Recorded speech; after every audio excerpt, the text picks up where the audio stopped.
1 Minute Summary Presents. Above Life's Turmoil by James Allen. Read by 1 Minute Summary.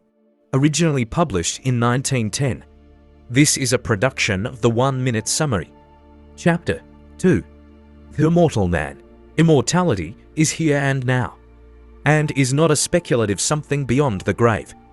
It is a lucid state of consciousness in which the sensations of the body, the varying and unrestful states of mind, and the circumstances and events of life are seen to be of a fleeting, and therefore of an illusory character. Immortality does not belong to time, and will never be found in time.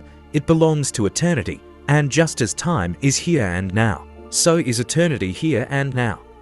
And a man may find that eternity and establish in it, if he will overcome the self that derives its life from the unsatisfying and perishable things of time, whilst a man remains immersed in sensation, desire, and the passing events of his day-by-day existence, and regards those sensations, desires, and passing events as of the essence of himself, he can have no knowledge of immortality. The thing which such a man desires, and which he mistakes for immortality, is persistence, that is, a continuous succession of sensations and events in time, living in, loving and clinging to the things which stimulate and minister to his immediate gratification, and realizing no state of consciousness above and independent of this, he thirsts for its continuance, and strives to banish the thought that he will at last have to part from those earthly luxuries and delights to which he has become enslaved, and which he regards as being inseparable from himself.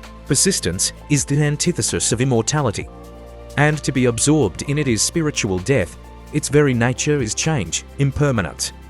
It is a continual living and dying. The death of the body can never bestow upon a man immortality.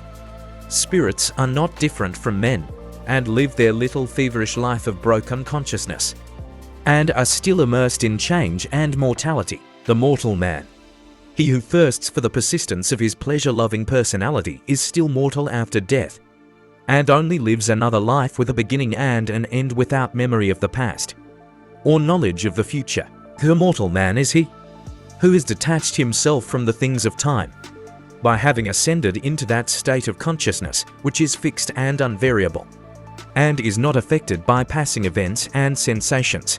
Human life consists of an ever-moving procession of events, and in this procession the mortal man is immersed, and he is carried along with it. And being so carried along, he has no knowledge of what is behind and before him. The immortal man is he who has stepped out of this procession, and he stands by unmoved and watches it, and from his fixed place he sees both the before, the behind and the middle of the moving thing called life, no longer identifying himself with the sensations and fluctuations of the personality, or with the outward changes which make up the life in time.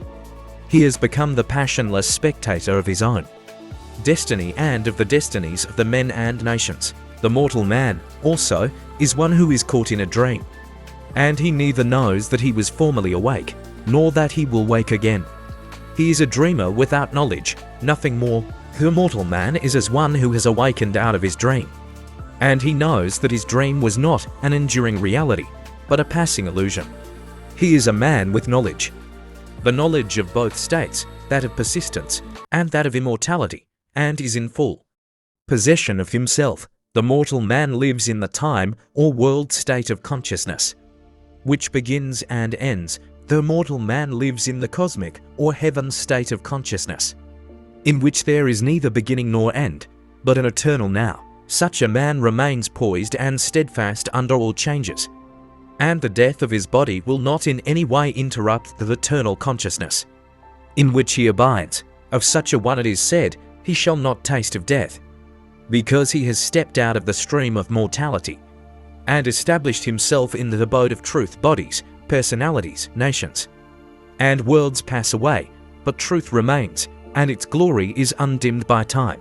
The immortal man, then, is he who has conquered himself, who no longer identifies himself with the self-seeking forces of the personality, but who has trained himself to direct those forces with the hand of a master, and so has brought them into harmony with the causal energy and source of all things. The fret and fever of life has ceased, doubt and fear are cast out, and death is not for him. who has realized the fateless splendor of that life of truth.